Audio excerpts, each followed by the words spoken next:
got some stuff? Yeah, I got it. You got the money? Yes.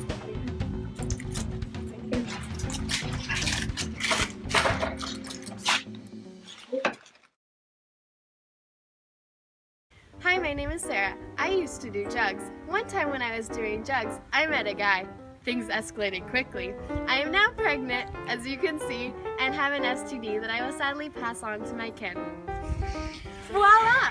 This could be a very real scenario. If you do jugs in high school, and actually in your entire life, somebody might take advantage of you, and you could end up with very bad consequences that will affect your entire life.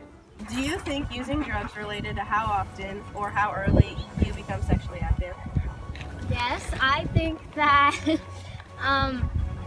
you are more likely to use drugs if you become sexually active earlier in life. I do. It really kind of, I don't think the long-term effects will pressure you into it. I think in the moment when drugs are in effect in an individual, it can really alter their sense of judgment.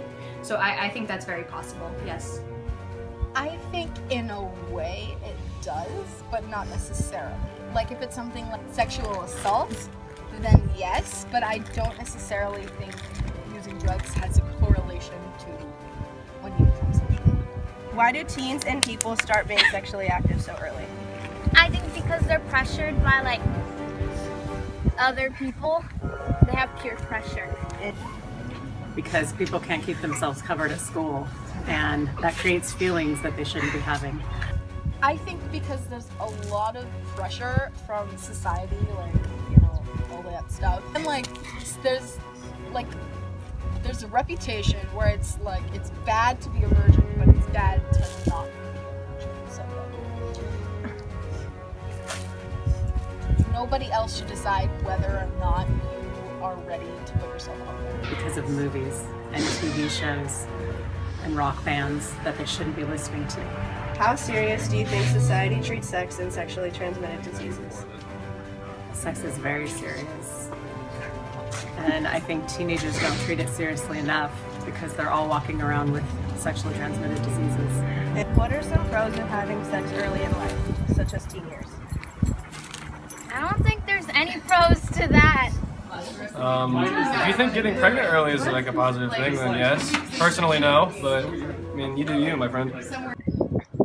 I don't think there's any, really. I mean, it just opens up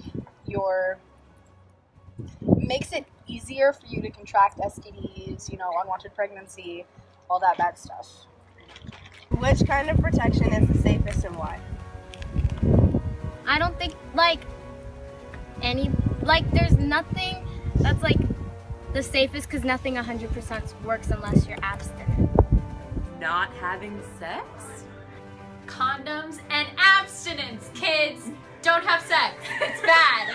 Don't do that. Don't do that.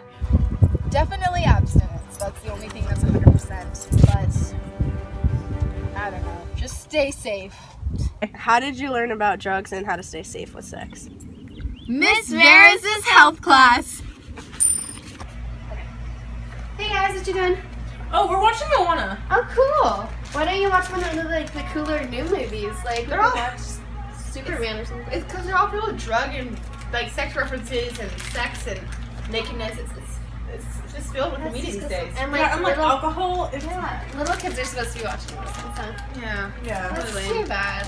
So do you guys think it's all media has Everything maybe except for G-rated, but really are let's say you're 10. Are you gonna watch G-rated stuff or are you gonna watch PG? That's true. And then once you get into PG, there's references. And then once you're into PG-13, they can even swear in there technically. Yeah. Very literally, and you're fine. Yeah. So do you think it's just only media, or do you think it's just society in general these days? All of the above. Basically. Yeah, all society is just filled with it now. It's so disappointing. Yeah. There's no telling how far I'll go. How do you feel about how media portrays sex? I don't want my kids to be watching super inappropriate movies when they're only young teenagers too. I think the rating system's pretty fair towards movies. I definitely think it's more accurate than it was in the old days when Airplane was a G-rated movie. So I think they shouldn't rate any harsher than they already are. Every 13 seconds, there's a new case of an STD. Over 20 million people get STDs worldwide every year. The only 100% way to prevent STDs and unplanned pregnancies is abstinence. STDs can be lifelong and life-threatening. There are more people die from STDs every year than people die on tire swings. Oh no, Whitney!